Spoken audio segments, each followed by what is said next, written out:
খুব সুন্দরভাবে নিখুঁতভাবে আমি সিপিইউটি রিবোলিং করলাম। কিন্তু চার্জে দিচ্ছি, দেখুন কোনো ধরনের রেসপন্স নেই, অন হচ্ছে না। আসলে এই ফোনটি কিন্তু একদম ফ্রেশ কন্ডিশনেই ছিল। মানে মাদারবোর্ডে এখনও পর্যন্ত কেউ কোনো কাজ করেনি। আমি প্রথম সিপিইউটি রিবোলিং করলাম কিন্তু ফোনটি অন হচ্ছে না। সিপিইউ রিবোলিং করে সবগুলো ফোনই কিন্তু অন হয়, আমি সবসময় বলে থাকি। তাহলে আজকে কেন এরকম ব্যতিক্রম হলো? তো চার্জে দিচ্ছি, চার্জও হচ্ছে না। দেখুন আমি চার্জিংয়ের যে ভোল্টেজটি রয়েছে, ব্যাটারি ভোল্টেজ যথেষ্ট পরিমাণ রয়েছে। কিন্তু তারপরেও কিন্তু কোনো ধরনের চার্জিংয়ের সিম্বল নেই। আর হচ্ছে এই ফোনটি অন হচ্ছে না। আসসালামু আলাইকুম ভিউয়ার, সবাই কেমন আছেন? আশা করি সবাই ভালো আছেন। আমি আলহামদুলিল্লাহ ভালো আছি। তো এইমাত্র দুটি ফোন হাতে এসে পৌঁছালো।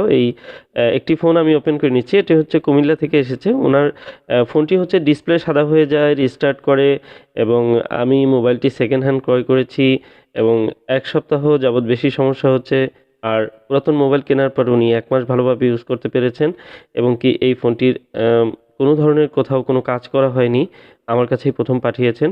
তো যেহেতু পুরনো ফোন কিনেছেন, তো পিছনের ইতিহাস অবশ্যই উনি হয়তো জানেন না। যে কারণে উনি পাঠিয়েছেন আমার কাছে যে আপনি ভালোভাবে দেখবেন কী সমস্যা রয়েছে। ফোনটি প্রথমে চেক করে নিচ্ছি। ফোনটি চার্জ হচ্ছে না এবং ডিসপ্লেতে কোনো আইকন বা কোনো কিছু শো করছে না। সেই সাথে এই ফোনটি কিন্তু অনও হচ্ছে না। তো হয়তোবা চার্জিংয়ের যে লোডিং রয়েছে, হয়তো লম্বা সময় চার্জে দিয়ে রাখলে চার্জ হতেও পারে, নাও হতে পারে। তো এ ধরনের প্রবলেমের ক্ষেত্রে উনি যেহেতু আমাকে বিস্তারিত আগেই বলেছেন, তো ওনার যে প্রবলেমগুলো রয়েছে সেগুলো প্রসেসর থেকে হওয়ার চান্স রয়েছে। যে কারণে আমি এই ফোনটির প্রথমে আগে প্রসেসর রিবোলিংয়ের জন্য আমি চেষ্টা করব যে ফোনটি কমপ্লিট করার।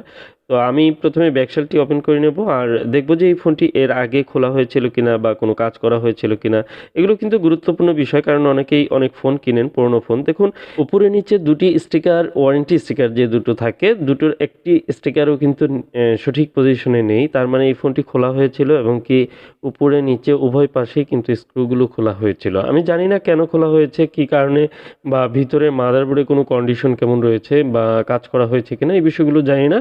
তো আমি এখন আমি স্ক্রুগুলো রিমুভ করে নিচ্ছি এবং এরপর আমি দেখব যে মাদারবোর্ডে কোনো কাজ করা হয়েছে কিনা। মূল বিষয়টি হচ্ছে যে এই ফোনগুলো দেখা যায় কোনো ফোন আছে যে রিপেয়ার করে, সিপিইউ রিবোলিং করে বা কোনো কাজ করে সেগুলো সেল করে দেন, অনেকে আছেন। পুরাতন ফোন কেনার ক্ষেত্রে এই বিষয়গুলো কিন্তু অত্যন্ত সতর্কতার সাথে আপনারা দেখবেন। কারণ হচ্ছে যে অনেকে আছেন যে কোনোমতে ফোনটি রিপেয়ার করে তারপর কিন্তু সেল করে দেন। তো আপনি অনেক কষ্টে একটি ফোন কিনবেন, হয়তো পুরনো ফোন একটু কম দামে পেলে অনেকেই কিনে ফেলেন।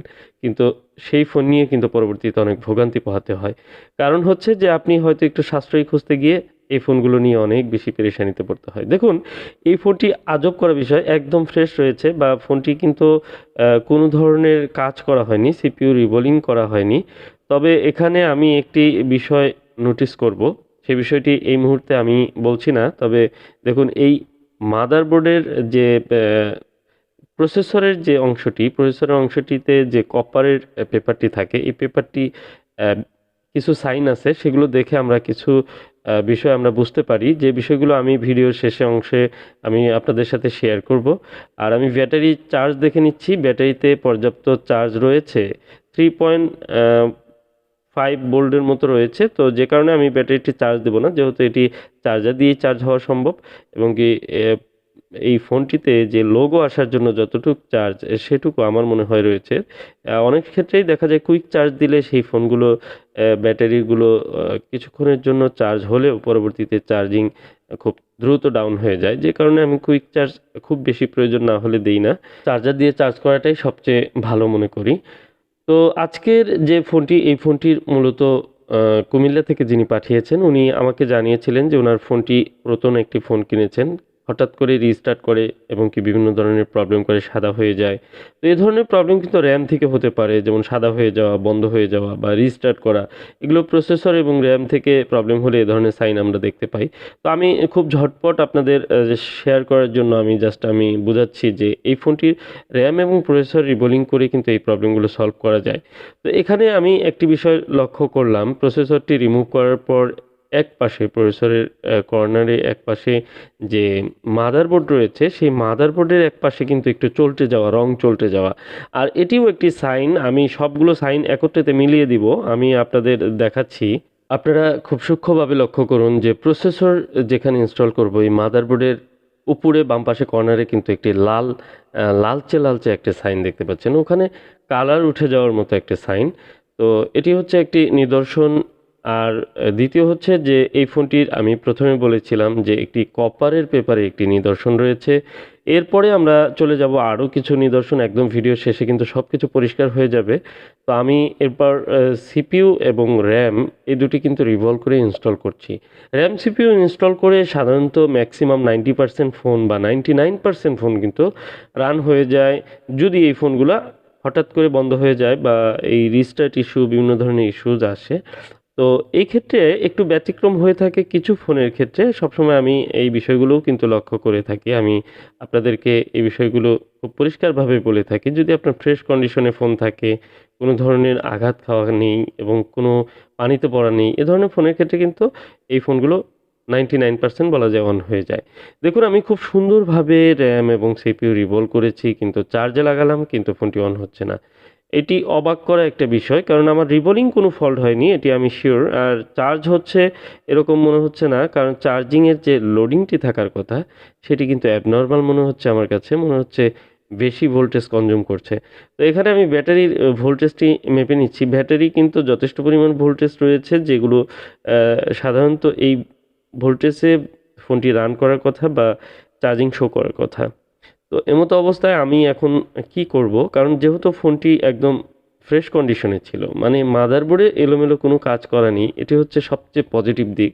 তো আমি একটু রিডিং দেখে নিলাম। এখানে ডিসি পাওয়ার সাপ্লাইতে যে রিডিংটি দেখালো সেটি দেখে আমার মোটামুটি পরিষ্কার হয়ে গেছে যে এখানে আমি কয়েকটি লাইন চেক দিব। জাস্ট আমি মিটারের মাধ্যমে কয়েকটি লাইন চেক দিব যে শর্ট থাকতে পারে, কোনো ধরনের শর্ট থাকতে পারে, বাট এই ফোনটি কিন্তু কোনো শর্ট নেই। কারণ দেখুন, যদি এই ফোনগুলোর ক্ষেত্রে একটু ওভার রিডিং হয় অথবা আপনার চার্জারের চার্জিংয়ের যে লোডিংটি সেটি একটু বেশি কনজিউম করছে, তাহলে আপনাকে ধরে নিতে হবে কোনো শর্ট থাকতে পারে, কোনো ক্যাপাসিটর, কোনো ভোল্টেজ লাইন শর্ট থাকতে পারে। তো আমি খুব ছোট্ট করে আরও একটি পয়েন্ট রয়েছে, সেখানে আমি ভোল্টেজটি পরিমাপ করব।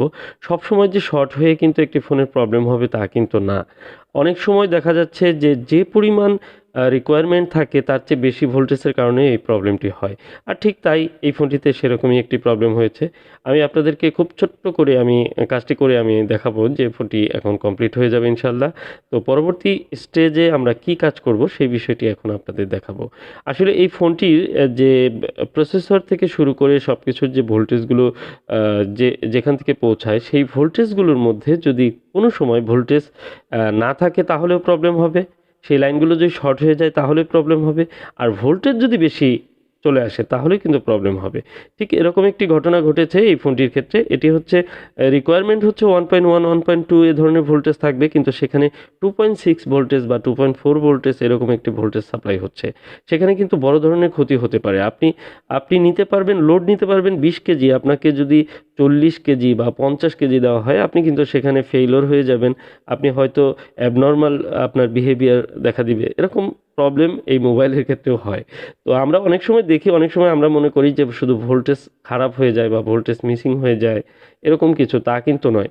যেখান থেকে যে ভোল্টেজ আসার কথা তার চেয়ে অনেক সময় বেশি আসে। আমরা দেখি যে অনেক সময় বিদ্যুতের ভোল্টেজ, যে আমরা কারেন্ট ইউজ করি, সেই ভোল্টেজও কিন্তু 220-র জায়গায় অনেক সময় 260, 280, 300 ভোল্টেজও অনেক সময় চলে আসে, যে কারণে অনেকের ফ্যান, অনেকের লাইট, চার্জার এগুলো কিন্তু কেটে যায়। এই বিষয়গুলো আমাদের একদমই খুব সিম্পল একটি থিঙ্কিং থেকেই কিন্তু এই কাজগুলো আমরা করতে পারি। আর সেই ভোল্টেজটি কোথা থেকে আসছে, সেই ভোল্টেজটি কোথায় তৈরি হচ্ছে, সেই জায়গাতে প্রবলেম থাকতে পারে। সেই বিষয়টি সঠিকভাবে আইডেন্টিফাই করতে পারলে খুব সূক্ষ্মভাবে সেটি সমাধান করা সম্ভব। তো আজকের যে প্রবলেমটি সলভ করছি এটা হচ্ছে পাওয়ার আইসি থেকে যে ভোল্টেজটি আসলে একটু বেশি সাপ্লাই করছে, এই পাওয়ার আইসিটি প্রবলেম হয়ে গেছে। আর এই প্রবলেম হওয়ার পিছনে যে কারণটি এখনও কিন্তু সেই বিষয়টি আমি আপনাদের উল্লেখ করিনি। তো অলরেডি আমি কিন্তু আইসিটি রিপ্লেস করে দিয়েছি। আর খুব ছোট্ট করে স্টিলের যে শেলটি কর্নারে একটু কাটিং করে আমি কিন্তু আইসিটি ইনস্টল করে দিলাম। তো আইসিটি রিপ্লেস করার পরে এবার আমি ফোনটি অন করব।